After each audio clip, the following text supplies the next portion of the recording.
สมนาก็ต้องคอยเอาผู้เดียวพี่บ้านเอาผู้เดียวเราไม่นี่ตัวอย่างดีๆเห็ดบุญเลี้ยวมาแถมอีกตั้งหากจ้างเลี้ยวเครื่องขี่เครื่องถือจกแบบนั้นไงที่อย่างไรว่าแต่จ้างวันละเลี้ยวมาแถมบอกตั้งหากแล้วก็เราปัจจัยกินนะมันจกผู้เศร้าแท้เป็นไงเนาะถ้าดูว่าอย่างนี้ศาสนาเกี่ยวมากกว่ากันมันนี่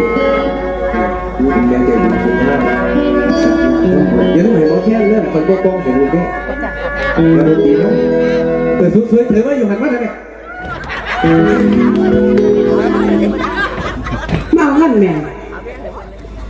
ขี้บอดมาไอ้ที่บอดนั่นให้เขาลดเถาะ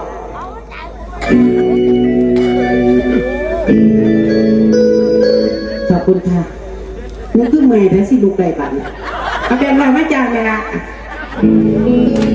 หรือถ้าเกิดไปทัวร์ก็ปีไม่เนี่ยมันหนาเมื่อดีบ้างเฮ้ยเท่าแล้วสิบอกไม่ไปทัวร์ได้ไหมเลย